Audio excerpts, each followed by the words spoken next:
We started to realise that there weren't as many frontiers as we'd thought there were, and that we could break barriers in things like album covers and stuff, you know. I mean, we would never have considered doing something like that a few years earlier.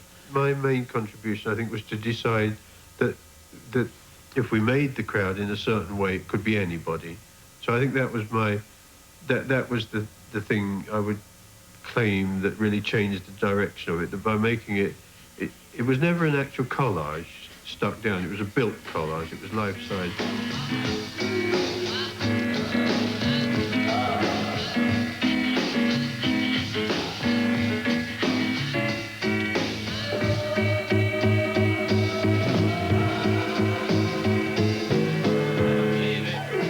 Things happened like there was a young boy who was helping who said, "Oh, could I do a guitar in hyacinths?" And it was such a nice sort of gentle, sweet idea that we said, yes, certainly. So this sort of white shape at the front is actually a guitar.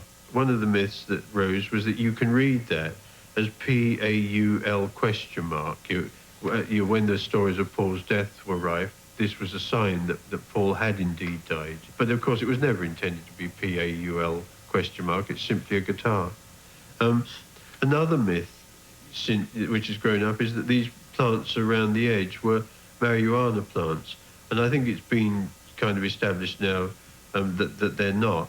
There was a bit of a dispute about this cover, you know, everyone was kind of, oh, we can't do that, you know, because that's the thing, if you're being free, there's obviously a lot of people say, oh, you know, naughty, watch it. They'd been refused permission by the EMI music department to issue this cover because there were massive, important people on it.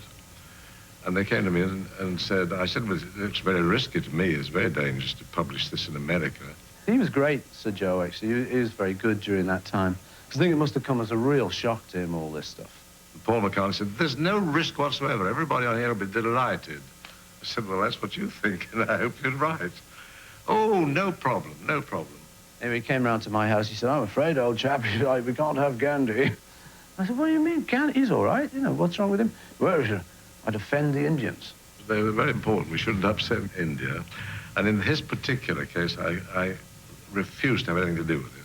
And immediately, Paul McCartney this time, I think, was on his own. He immediately agreed. And so I said, right, well, that's out. Now, as far as the rest are concerned, I think we've got to make an effort to get permission from everybody. Mae West wrote back and said, what would I be doing in the Lonely Hearts Club?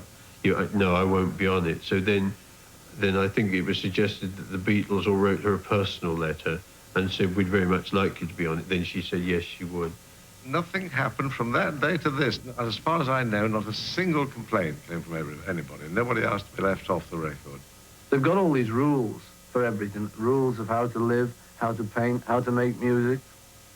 And it's just not true anymore, you know. They don't work, all those rules.